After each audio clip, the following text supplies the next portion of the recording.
Hello and welcome to day 22 of our 30-day yoga therapy challenge. This week we are going to be exploring more core and strength movement, and we're going to start today getting a little bit more familiar with our pelvis, our abdomen, our rib cage, and our shoulders, and the relationship between those and how they work together. And we'll get a little bit into pelvic floor as well. So for today's practice, you will need a block or something equivalent, and either a blanket or a towel that you can, or you could probably even use a yoga mat as well that you can roll up, or if you have like a small little exercise ball that's kind of this big and fairly mushy, you could use something like that. And that's going to come underneath your sacrum when we're lying down. All right, so that being said, let's come down to lying on our back. Let's start with the knees bent and the feet hip distance apart. And begin to settle. Feel your feet against the floor, the back of your head, the back of your hips. And then start to notice your breath. Feel it moving into the body and out.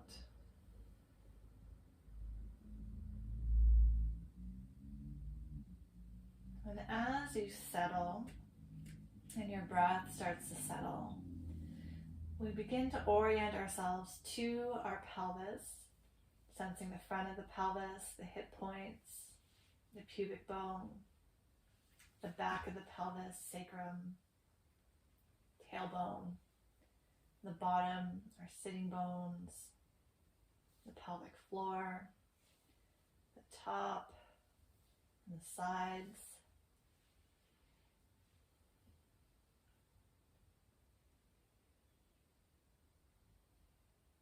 And maybe if your hands are resting on your belly or on the front of your pelvis, you can begin to sense the movement of your breath into the pelvis as you breathe in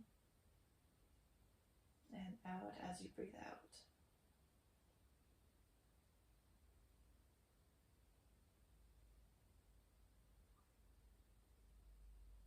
Imagine, if you can't feel it, because this can be very subtle, imagine the breath moving down into the pelvic floor as you inhale, and that pressure, that downward movement of the breath, creating a gentle pressure into the pelvic floor.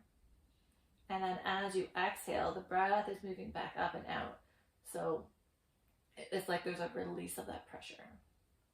And if you can't feel it, that's okay. But we'll start with a visualization of the breath moving down into the base of the pelvic floor as you inhale. And then as you exhale, there's a lift up and out.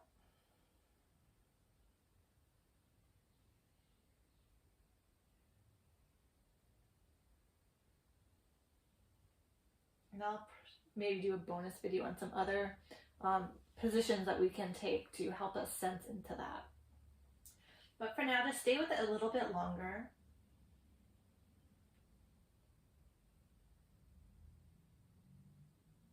and let's try actually with an open mouth. Take a few breaths in and out through your mouth. That might help you sense the pelvic floor a little bit easier.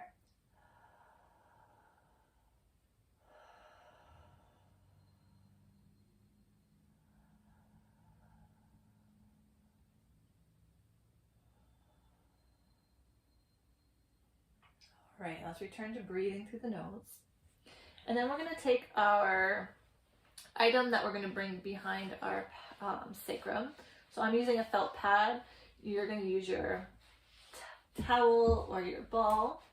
Place it beside your hip and then lift the hips up and slide it underneath. And then let the hips settle down. So you just want to make sure that it's not in the arch of the low back or on the tailbone, but on the flat part. And then we'll just take a moment to settle. Easy breath. And we're going to think of our pubic bone as lifting up as we do a little tilt back and then release it back to neutral. So it's just a little backward tilt. And so the movement is ideally coming through the pelvis, not really so much through the legs or the ribs. And if it really feels like your head is shifting back and forth, go a little bit smaller with your movement. Sometimes having our hands on the side of the pelvis can provide a little bit of feedback about the movement. So we want to limit tension, any extraneous tension. See if you can just connect to your pelvis here. Pause between each one. Just go slow. It doesn't have to be fast. It's not intended to be a big movement. This is more kind of on a micro movement level. And then after you've done a few of those, we're going to reverse. So now the pubic bone's moving down, or you can think of your bum as pressing down towards the floor and then release. Pressing down towards the floor and then release. If you feel that like you're moving through the rib cage, if you're poking your ribs up, that means you're moving through your ribs and no longer through your pelvis. So if that's the case, just pause and go a little bit slower. We just want to see, we want to make that connection. We want to integrate this movement if it's not already there for you. And then after you've done a few of those and it felt relatively easy, like you could sense that you're doing it, then we can combine them. So we're going to do the backwards tilt, the pubic bone lifting, and then the bum pressing towards the floor.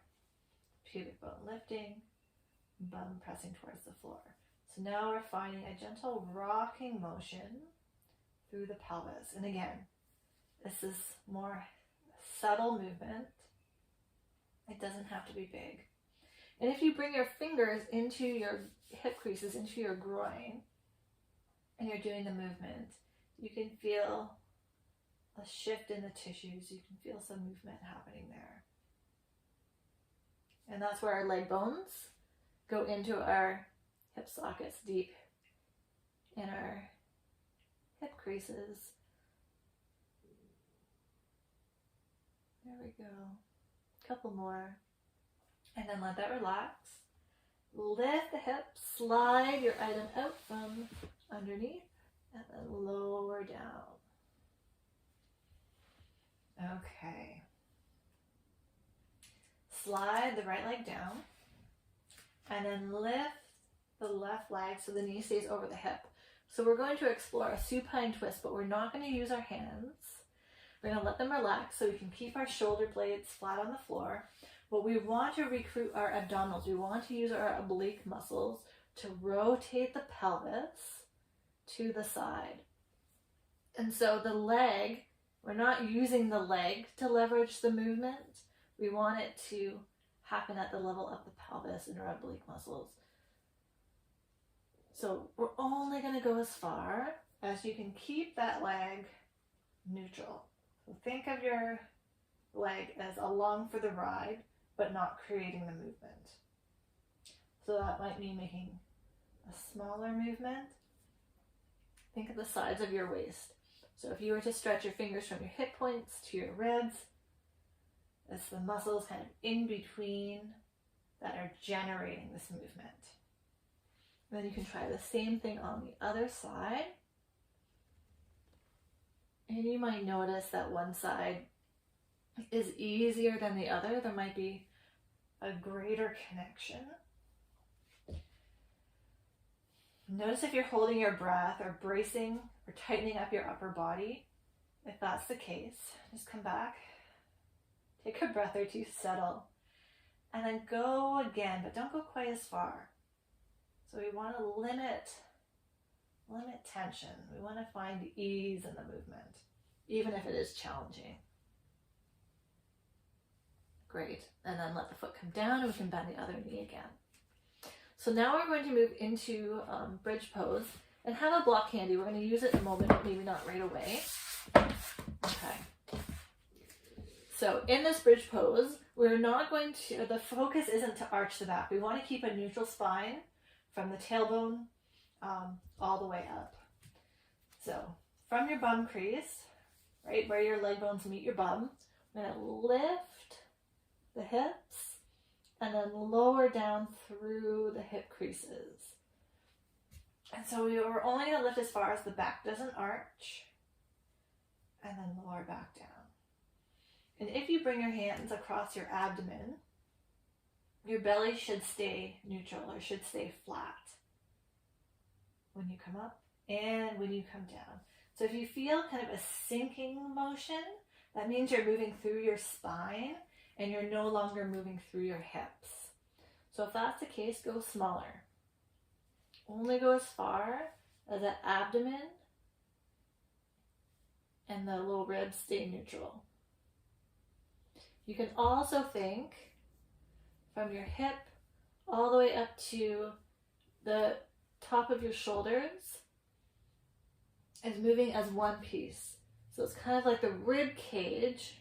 As the hips lift, that torso starts to rotate around the head of the arm bone and then back down.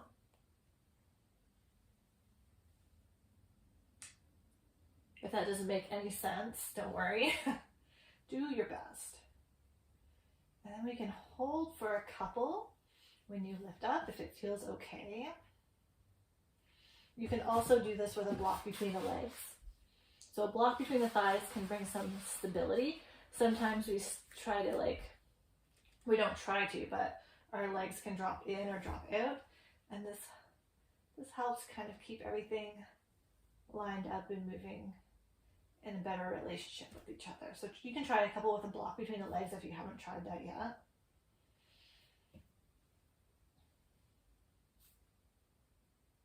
And then we can take our block. So if you want to explore, let me slide back a little bit. Bring one foot onto the block. So the feet are still the same distance apart. One foot's on the floor, one foot's on the block. And then you're going to lift from your bum again, and then lowering down.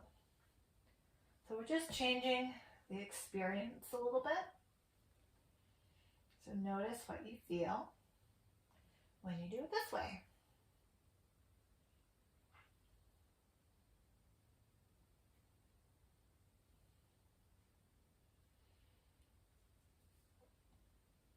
And then switch sides, bringing the block under the other foot.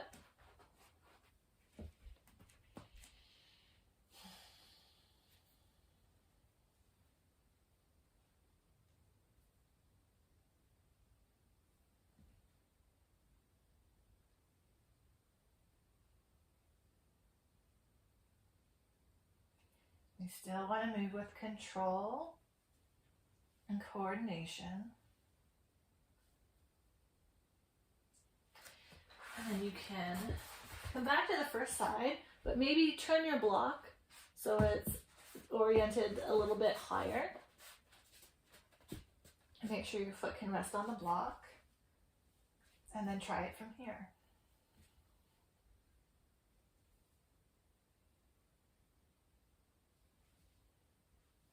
We're just providing variability of movement, giving our body more options and ways to move.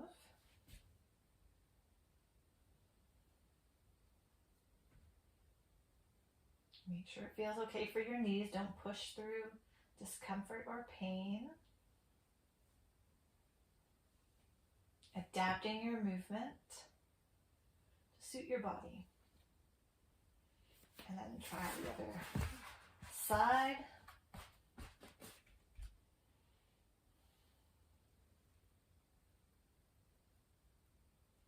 If you don't have a block, you can use a pillow or a stack of books or a bolster.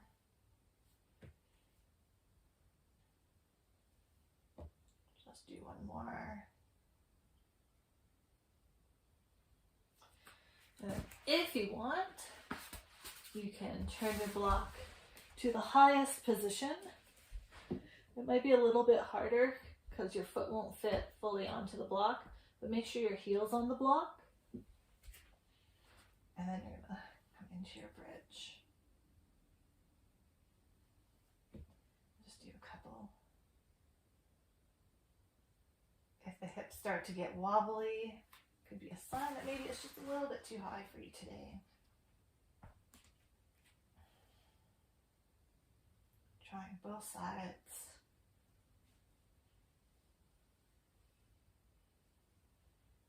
All right.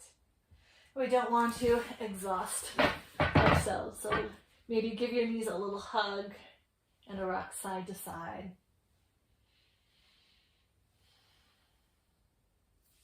And then come back to lying in your constructive rest. Feel your feet against the floor, back of the head, back of the torso. And let's come back to that pelvic floor breathing that we were exploring at the beginning. Letting the breath move all the way down on the inhale, a gentle downward pressure, and then exhale, lift. So I want to qualify this by saying we're not consciously pushing down, we're not bearing down as we inhale, and we're not actively lifting and pulling up our pelvic floor. Okay, we're not actively doing anything down there. We're just breathing, and we're using the visualization of the breath moving down and the breath moving up, because that's how it moves anatomically. And as you become more aware and bring more attention to the pelvic floor, you might be able to start to sense shifts in pressure or movement. If your pelvic floor is really tight and grippy, you probably won't sense anything. If there's more suppleness, then you might be able to sense some movement because the tissues will be able to respond.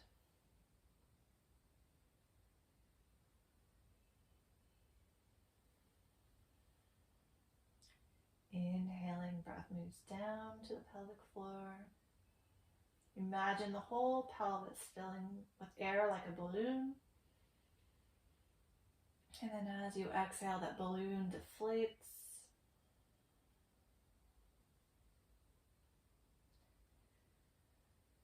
Maybe try in and out through your mouth a few times.